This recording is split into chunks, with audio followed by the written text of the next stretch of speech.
സഞ്ജുവിനെ സംബന്ധിച്ച് ലൈക്ക് ആ പേയ്മെന്റിന്റെ കാര്യത്തിലോട്ട് വരുമ്പോൾ എങ്ങനെയാണ് തിരിച്ച് കിട്ടുന്ന ഒരു ട്രീറ്റ്മെന്റ്? പേയ്മെന്റ് ഒരു ഡിഫിക്കൽട്ട് സംഭവമാണ്.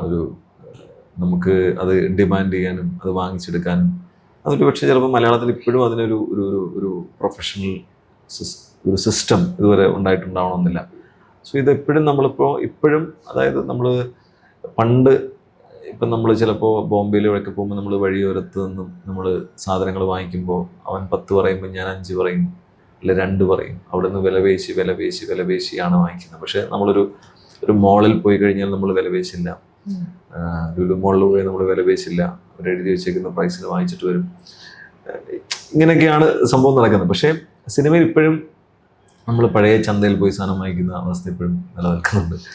അപ്പോൾ അത് ബാർഗെയിൻ ചെയ്യും, അൺനെസസറി ബാർഗെയിനിങ് ആയിരിക്കും ചിലപ്പോൾ. അത് വലിയൊരു വിഷയമാണ്, അപ്പോൾ അതിനകത്ത് എപ്പോഴും എന്ന് വെച്ച് കഴിഞ്ഞാൽ ഇപ്പോൾ ഏറ്റവും ടോപ്പ് പെയ്ഡ് ആയിട്ടുള്ള ആളിൽ നിന്നായിരിക്കില്ല ഇത്രയും കട്ട് വരുന്നത്, നമ്മൾ കോസ്റ്റ് കുറയ്ക്കാൻ വേണ്ടി. പക്ഷേ ഈ ചെറിയ പേയ്മെൻറ്റ് വാങ്ങിക്കുന്ന എല്ലാവരിൽ നിന്നായിരിക്കും ചിലപ്പോൾ ഇത്രയും കട്ടുകൾ വരുന്നത്. മറ്റേ ആൾ 10% കുറച്ചാൽ തീരാവുന്ന പ്രശ്നമായിരിക്കും ചിലപ്പോൾ ഇവരോട് 50%, 60% കുറയ്ക്കേണ്ടി വരും.